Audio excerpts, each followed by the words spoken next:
Welcome back. My name is Dr. Carl Baird, and today I'll be taking you through our 30-minute workout for knee pain. So the purpose of this workout is to improve movement and build strength to help limit the impact that goes through your knee, to help solve chronic knee pain, help you keep active, and maintain your lifestyle as you get older.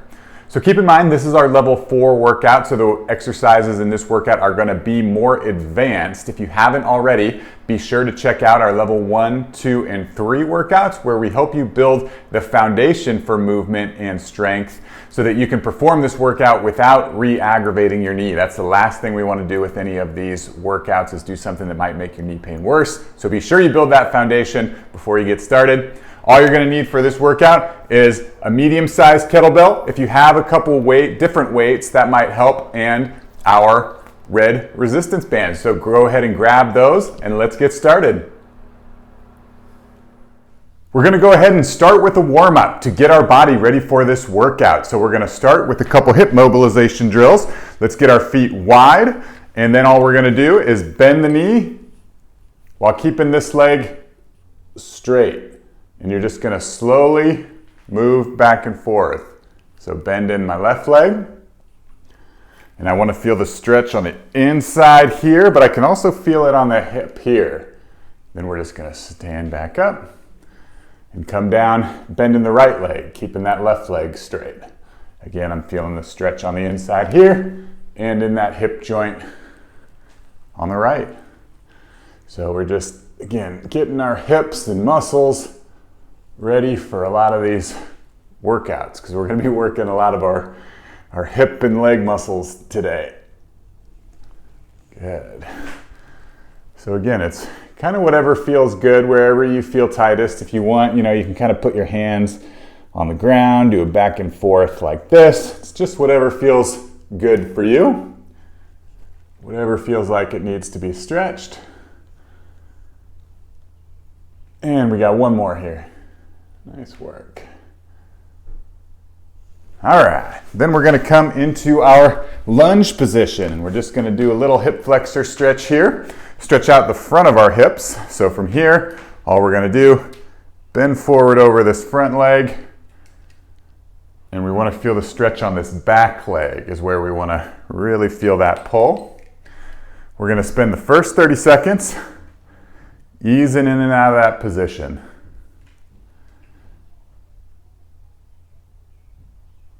So each time you move forward, you're trying to get a little bit further, get a little bit of extra stretch.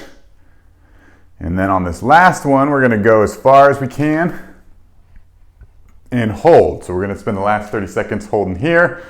From here, if you want to bend back to get more stretch in the front, you can bend to the opposite side. Gives you a little pull on the outside of the hip there. Again, it's just whatever feels good to you, whatever feels like it needs to be stretched. Good, we got 10 more seconds. Really focusing on that pull here. All right, good. We're gonna switch sides, even ourselves out. But same thing, we're gonna spend the first 30 seconds. Ooh, I'm tighter on this side. Moving in, coming back out. On the next time in, you're trying to go a little bit further, get a little bit more of that extra stretch here. Good. I feel tighter on my left side than my right, and a lot of times, again, you'll notice things like that. So pay attention as you're moving through this. It's not right or wrong, just good to know more about your body. Apparently I'm tighter on this left side in the front left hip. All right, and then this last one we're going to hold.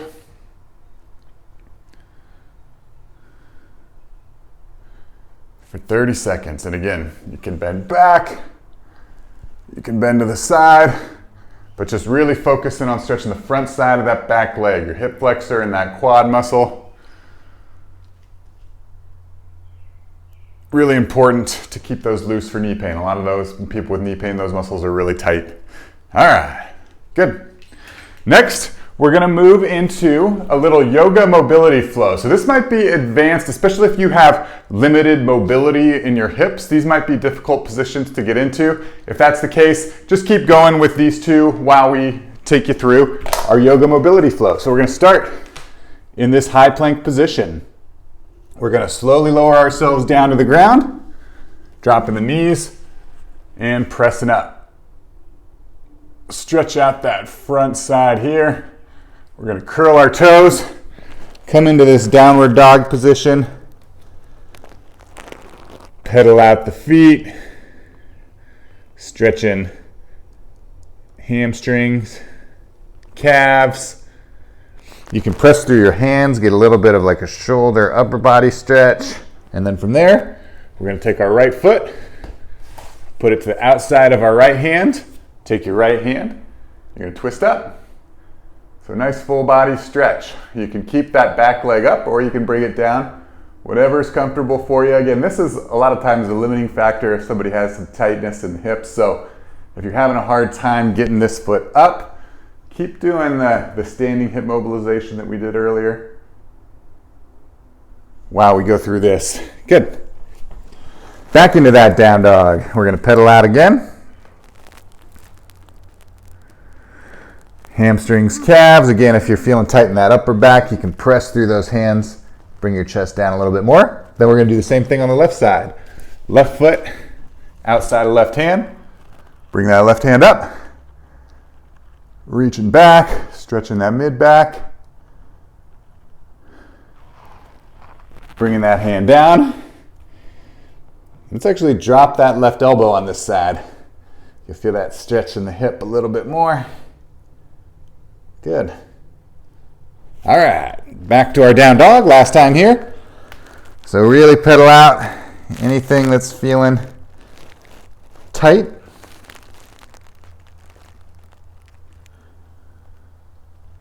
Then we're gonna walk our feet in about halfway and sink into our squat position. And so this one is another one, just whatever feels good. So you can kind of rock side to side. You can press your knees out, stretching kind of the groin muscle in there. You can put your hands on the ground, lift the hips up and down. Again, just really stretching our hips. And then we'll slowly come back up.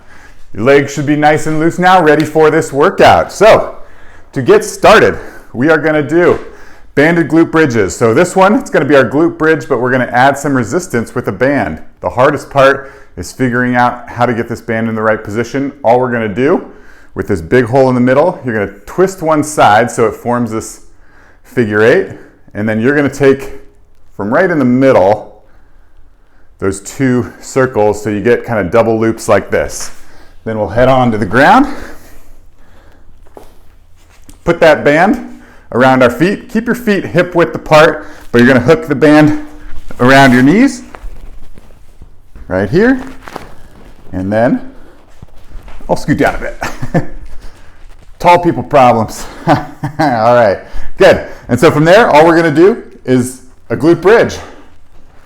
So pressing those hips up, and all that band is doing is just adding some resistance so you can really feel that tension in the glutes and hamstrings, which if you've been following along for a while, glutes and hamstrings are the most important muscle group to protect your knees. So we're really trying to target these muscles, build strength in these muscles to protect your knees. Good. So main thing on this one to keep in mind is that mainly keep your feet hip width apart. Sometimes when people put that band on it kind of pulls their feet in really narrow. If that's the case, just kind of move the feet out to hip width and reset. Good. But you should feel again at the top there, good amount of tension in those hamstrings and glutes. This is a good one. All right. We're gonna come back to standing and we're gonna do what's called a hip airplane. This requires a lot of balance and control on the single leg. So if you need to, it's okay to actually hold on to something here. But what the movement is gonna look like, we're going to have a slight bend in our knee, hinge at our hips, keep this back leg in line with your body, and then from there you're going to roll over this hip joint. So I'm going to start by turning in, and then I'm going to turn to the opposite. You can see my foot's rolling. It requires a lot of balance, so if you need to hold on to a wall, that's okay. Just enough for a little bit of balance, but this is going to be our glute med workout. You're going to feel a lot right in here. It's a really good hip mobility exercise. Requires a lot of strength and balance on that single leg. You can see I've been doing these for a while and I still struggle with them. So if you're wobbling, this is your first time trying this, don't be too hard on yourself. This is a tough one. Good. All right. Then we're going to switch to the other side. Same thing. Just make sure you have a slight bend in that knee, hinging at your hips, keeping that back leg in line with the body. And then you're going to start by tucking that pelvis to the right. And then opening it back to the left. Slow and controlled. This is going to help you keep this balance, but again, we're going to feel, ooh, caught myself. You're going to feel it on the outside of that stance leg, so your right leg. Good. Whew.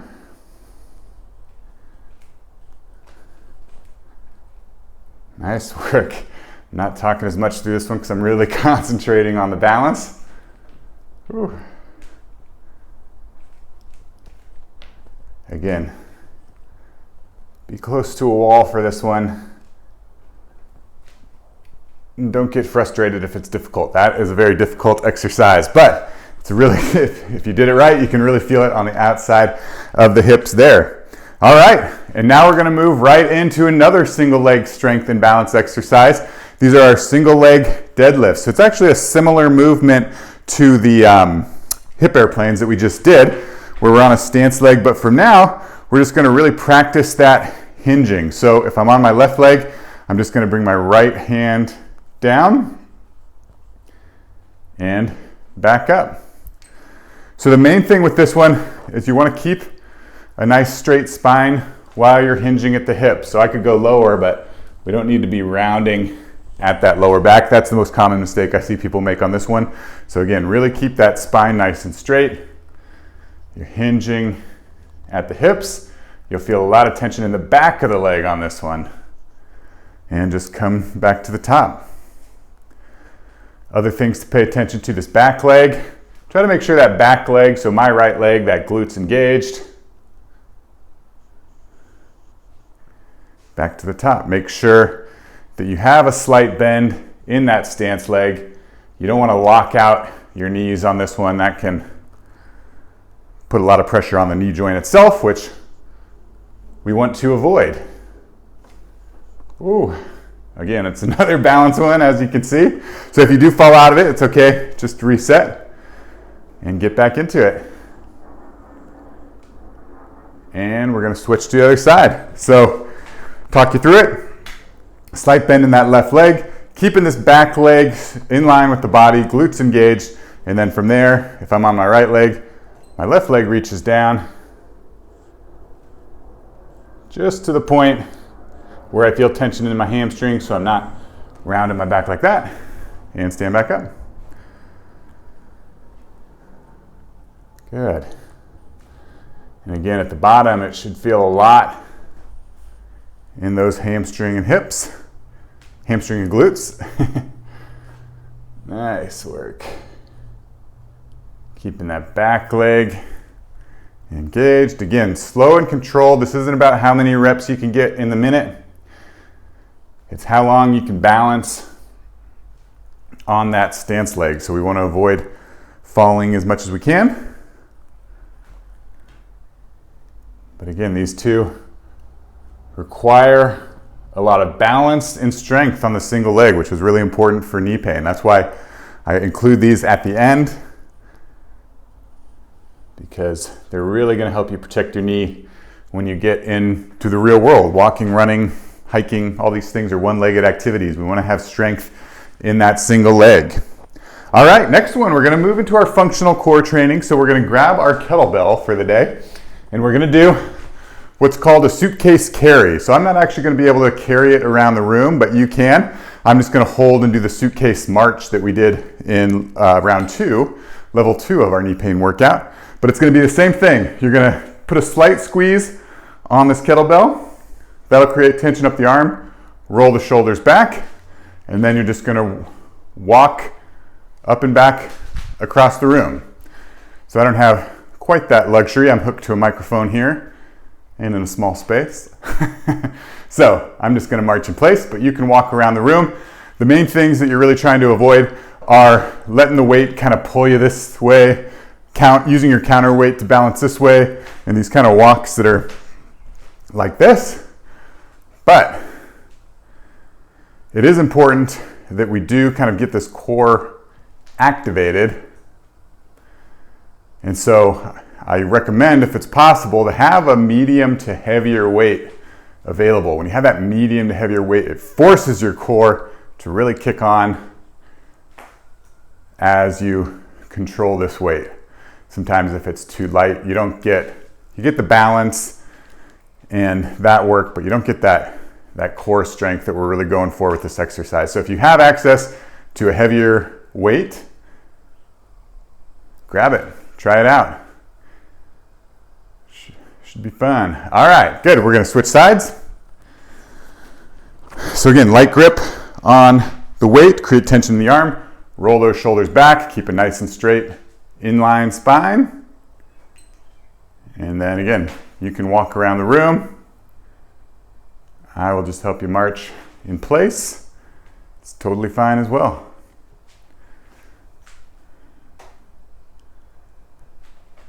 Main thing is you don't want the weight controlling you, and that's what happens, the weight kind of pull you around. If you're carrying a heavy suitcase, you see people at the airport doing this sort of thing. We want to maintain that nice, strong core. We're the ones controlling the weight. It's just a functional way to strengthen your core. Again, all movement, arms, legs, initiate at the core. Strong core is going to improve movement in both the arms and the legs. So it's important that we focus on it. All right, we got 5 more seconds. 3, 2, and 1. Nice work. Okay, we are moving into our functional movement patterns. Here in level 4, they really get into strengthening exercises. We've perfected the hinge, the lift, and the squat and the lunge. So now we're just kind of adding weights to these movements. So we're going to start with the kettlebell lift. So we're going to start with our medium-sized kettlebell on the ground. We're going to place our legs or our feet on the outside of the bell, sending our hips back and then bending the knees to get to the bottom of the position. From here, keep your hips down, chest up, press through the feet to stand straight up. Setting it down, same thing. You're going to hinge and then bend the knees. Press up. Good. So, with the lift, can be a complicated movement. We really just want to make sure that we keep a nice, straight spine on this one. Most commonly what happens when people do this is they kind of round at the low back and then try to lift like that. And if you do that too many times, you're going to increase the risk of injuring your low back. We want this to be a hamstring and glute exercise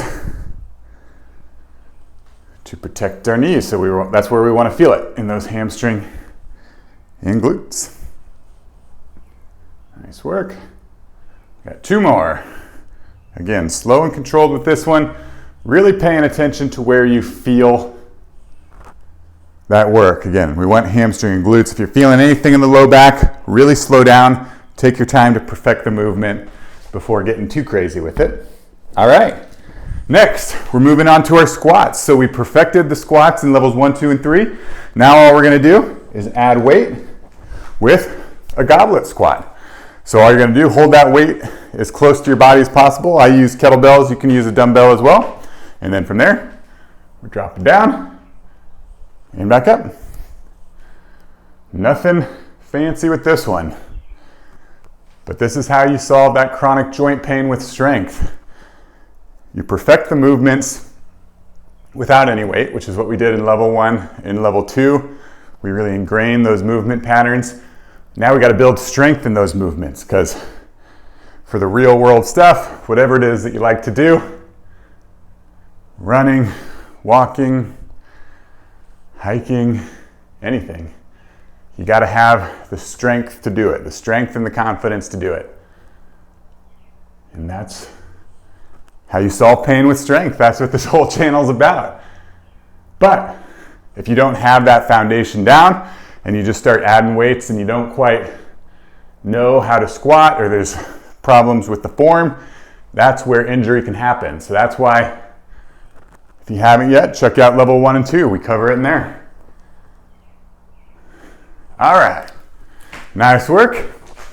Next, we're going to get into our lunging patterning with a Bulgarian split squat. So for this one, if you have access to a chair or bench, you're going to need that. All we're going to do, put our back foot on the bench with our top of the foot flat on the bench there. And then all you're going to do is drop down over that front leg and stand back up. So again, nothing fancy with this one. It's these simple movements when they're done repeatedly and progressively. That's how we're going to solve this joint pain. I know it's not fun for everyone. It's fun for me. I enjoy this. But it's going to be what's required to keep active and maintain your lifestyle as you get older. You got to get stronger. Strength, most important thing you can include into your healthcare routine after, really the age of 30. I think that's when we start to reach our physiological peak, which means if you're not actively building strength, we're passively losing it. And over time, that leads to more impact on our joints and leads to pain. Okay, nice work. Let's switch sides. So now we'll have other foot, top of the foot on the bench there, and same thing. Hardest part with this exercise is knowing where this front foot should be, and really you'll be able to tell. It'll just be what's most comfortable. If you get too far back, your knee is going to be going too far forward over. It's not going to be very comfortable. And if you get the foot too far forward, it's going to be hard to balance. So it's kind of just finding that nice middle ground at the bottom. Not a perfectly straight up shin, but close to it. Nice work.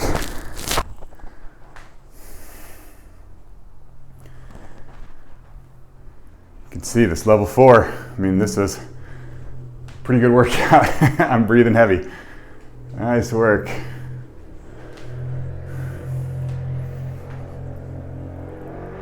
And done. So that was one time through the workout. So what we're going to do, take a quick little breather, and then we're going to start back into round 2. So go ahead, get some water. I'm going to grab a towel here, starting to get sweaty. But then when we're ready, we'll start back in to round 2.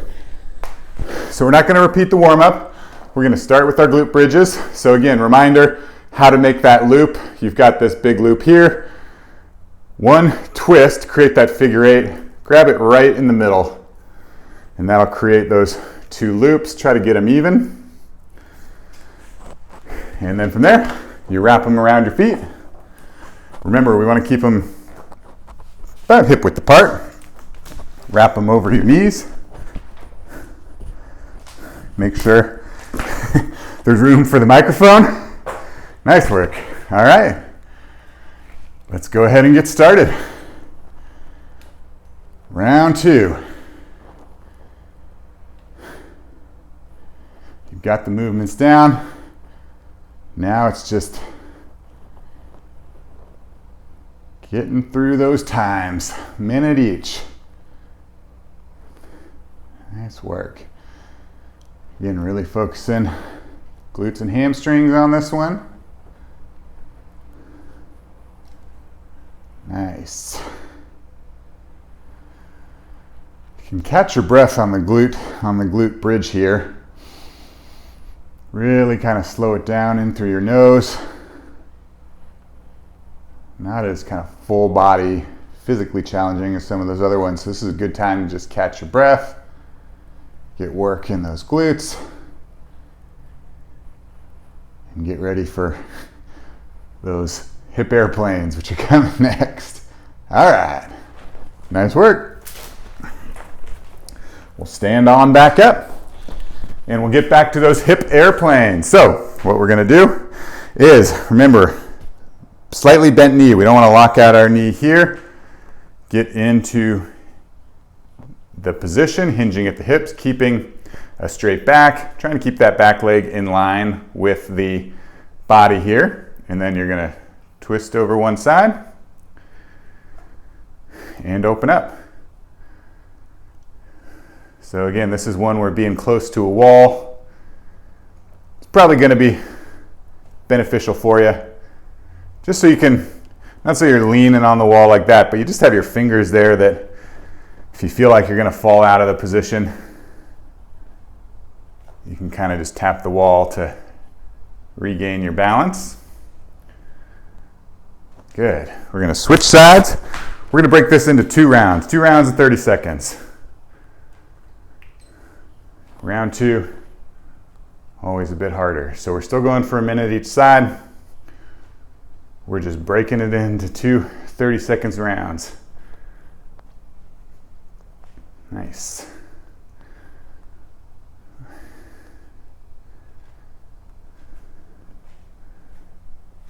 Ooh. Keep going, you're doing great. You should feel it in those glute meads, outside of the hip there. And good. Switch back to the left.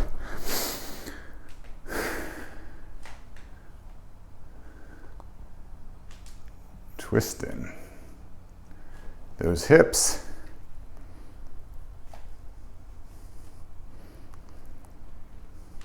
Good. Again, keeping that back leg engaged. You saw mine just fell out.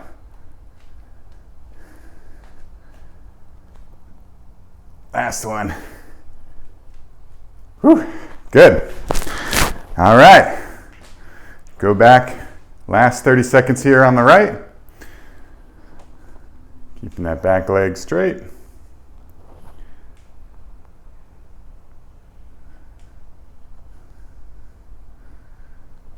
Good.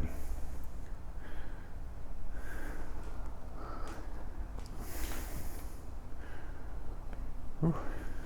Opening up. And done. Whew. Nice work. Those ones are tough. I'm going to take a second. Wipe off some of the sweat, but then we're moving into those single leg deadlifts again. So another single leg balance exercise. Again, we're going to start loose knees, slightly bent knees, back leg in line with the body, but this time we're just going up and down, like one of those old drinking bird toys. Good. If you're feeling good on this one, you can add a weight to your right hand. Usually don't need a lot. Something nice and light is enough, but that's going to be enough to really feel it in those hamstring and glutes.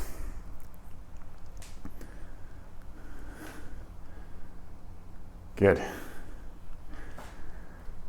Whew. A lot of single leg balance and strength. Like I mentioned before, it's super important for knee pain that we have the strength to support ourselves in the single leg. Last thing we want to have happen, not have that hip strength so that every time we walk or step, that knee turns in and caves inward like that, which is what happens for a lot of people. And that's why these single leg exercises are really good. So let's go back to our other foot. Slight bend in the knee, back leg in line with the body, keeping those hips straight. Get down to the bottom there. And back up. Remember the key to this one, just not rounding at your lower back.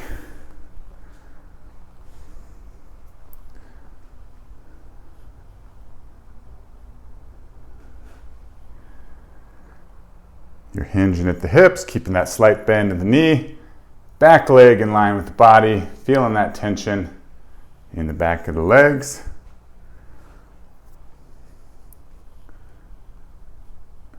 The other thing you can watch out for is not to let your hips kind of open up like that. We want our hips parallel with the ground as we perform this movement. Again, things get more difficult as you fatigue, so you might need to slow it down. Really just pay attention to the quality of this movement rather than focusing on how many reps. All right, good. Okay, now we're getting into our core exercise, so that suitcase carry. So let's grab our weight, holding it on one side, slight squeeze to create that tension up the arm, roll the shoulders back. I'm just gonna march in place, but you can walk back and forth. If you have a heavier weight, you're going to get more out of this exercise, but just make sure that you're not walking like that. You're the one controlling the weight. The weight's not the one pulling you around. Good. We're almost done. We only got 3 more moves after this.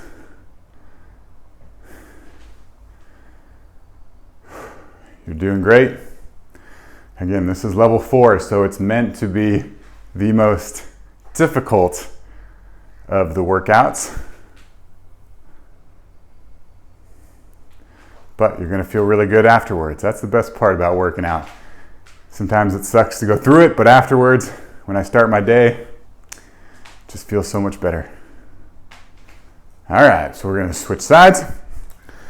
On the left, slight squeeze on that weight, create tension up the arm, roll the shoulders back.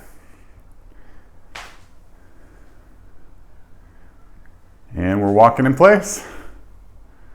Well, you can be walking around the room. I'm walking in place. All right. Nice work. Again, this is a functional core exercise, so you can kind of poke around your core here, and you should be nice and strong if you're carrying a heavy enough weight. And done. Okay, next we're moving into those kettlebell deadlifts. So we're just taking that weight and we're setting it on the ground. We're lining our feet up on the outside of the bell. And again, this is the one where the quality of the movement is very important. So really take your time and pay attention to this. I'd rather have you get the movement right than try to do a bunch of reps and end up hurting your lower back. So we're gonna get our hips down, chest pointed forward, press through the feet, stand back up. Hips back, bend the knees to get it to the ground, and then just press back up. Sending the hips back. So one thing that helps me when I think about this, think the weight should move in a straight line from the top to the bottom. So when I'm hinging forward, I don't want the weight traveling forward like that, which happens a lot of time. The weight's pulling me straight down. So my hips are going back. Once I can't go any lower without bending my spine, then I bend the knees and press up. Nice work. Last one here. Hinge and down. Okay, we're moving in to our squats. We just got 2 more movements here. We're gonna hold that squat close to our body. Find our right squat stance, which we talk about in level 1, level 2. And then it's just gonna be coming straight down, coming back up. Nothing fancy. Building strength on top of these movements. If you're somebody who's on the more flexible side, I would ask or advise you to kind of stop your movement. I call it thighs parallel to the ground. Even if you can go lower what can happen is it can be a little bit hard to control. Your pelvis can tuck under you, which if you're dealing with some pain is not what we want. So really all you need to do is stop, thighs parallel to ground, and come back up. If you're somebody who's on the stiffer side, just go as low as you can. You can even pay a little bit of attention at the bottom here. Really try to sink lower. Spend that extra time to try to get that range of motion. Strength, one of the best ways to improve flexibility. All right, nice work. Last exercise, that Bulgarian split squat. So we're gonna use our bench here. Back foot, tap of the foot on the bench, and we're coming down. Nice work. This one, we're gonna break into 30 seconds as well for this second round, just because this is a very difficult exercise. I really wanna make sure that the form is good and that we're not wobbling all over the place, especially if we're dealing with some knee pain. So safety is the priority with this workout. So we're gonna split it into two. Good, switch.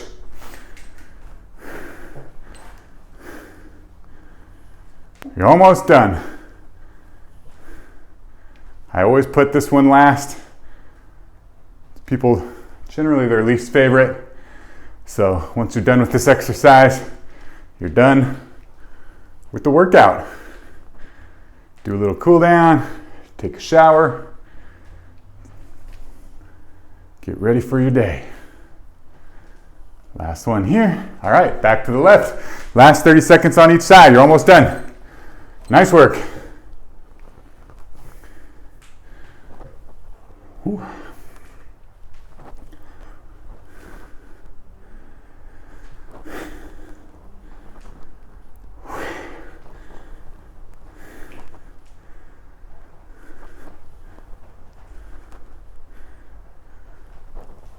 Nice work. We got one more here.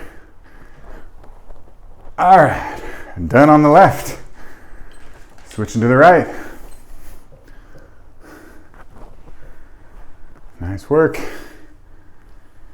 Again, you can always pay attention to if one side feels harder than the other. So for me, I ruptured my Achilles tendon a long time ago, but there's still a little imbalance there. So when I do these single leg exercises, my left leg's always a little bit harder than my right.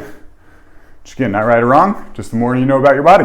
All right, you're done. You did it. So that completes our level 4 workout for knee pain. So if you have any questions about level 1, 2, or 3, leave them in the comments below. I really hope this helps you, kind of guide you through the workout, provide a little extra motivation so that you know when the video's over, you're done, but it helps get you started and gets that motivation. Sometimes that's the hardest part. So thank you again for watching. My name is Dr. Carl Baird, and we'll talk to you soon. Hey, it's Dr. Baird here. Don't forget to subscribe to our YouTube page to catch all our videos designed to help you build the strength and confidence to live active, healthy, and happy lives. You won't find it anywhere else.